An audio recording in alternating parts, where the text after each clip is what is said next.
Assalamu alaikum wa rahmatullah. In this video, I am gonna teach you past continuous tense. Continuous meaning is jari. Past continuous tense fail माजी जारी. Identification इन उर्दू में पहचान ये है कि उर्दू फ़िक्र के आखिर में रहता, रही थी, रहे थे वगैरह इस तरह के वर्ड्स आएंगे. इसका मतलब ये हुआ कि जब भी आपको उर्दू जुमले के आखिर में रहता, रही थी, रहता, रहे थे, तो इस तरह के जब वर्ड्स आपको देखने में मिले या फिर सुनने में आए तो आपको मालूम होना चाहिए कि ये पास्ट कंटिन्यूअस टेंस है. और फिर आप इंग्लिश में कन्वर्ट करते वक्त आपने तमाम इन रूल्स और कवायद का ख्याल रखना है जो हम इसी वीडियो में बताएंगे. इस तरह का सेंटेंस को जब हम इंग्लिश में कन्वर्ट करेंगे तो इसके लिए हमें अंग्रेज़ी में पहचान यानी आइडेंटिफिकेशन इन इंग्लिश ये पढ़ना बेहद ज़रूरी है. इंग्लिश में पहचान ये है कि सब्जेक्ट के बाद हमें हेल्पिंग वर्ब वाज और वर इस्तेमाल करने हैं.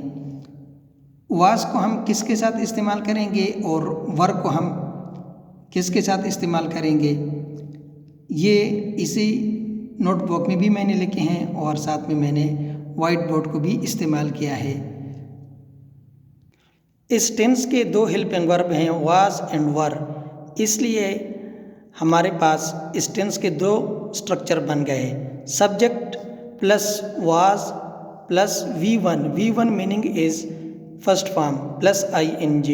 इसी तरह के दूसरा स्ट्रक्चर बन जाता है सब्जेक्ट प्लस वर प्लस V1 प्लस ING. अब वाज हैं तो वाज को हम कौन कौन से सब्जेक्ट के साथ, किस सब्जेक्ट के साथ हम इसको इस्तेमाल कर सकते हैं, आइए अब हम वो देखते हैं. सब्जेक्ट को हम वाज जो है ना हम he, she, it, I and singular name के साथ इस्तेमाल करेंगे.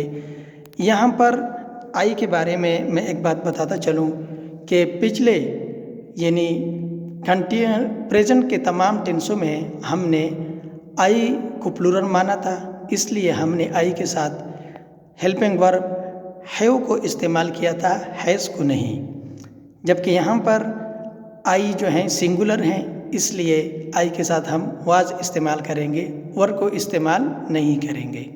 जबकि दूसरा स्ट्रक्चर है सब्जेक्ट प्लस वर प्लस V1 प्लस ING. यहाँ पर वर के साथ वर को हम इन सब्जेक्ट के साथ इस्तेमाल करेंगे, we, you, they and plural name के साथ हम इस्तेमाल करेंगे. अब हम ये बताएंगे कि इसी टेंस के नेगेटिव एंड इंट्रोगेटिव सेंटेंस को किस तरह बनाएंगे. नेगेटिव यानी नफ़ी जुमले बनाने के लिए हम वाज और वर के बाद नाट लगाएंगे. नाट के बारे में मैंने पिछले वीडियो में भी ये रूल बताया था कि नाट को हम जो हमेशा जुमले के तीसरे नंबर पर इस्तेमाल करते हैं.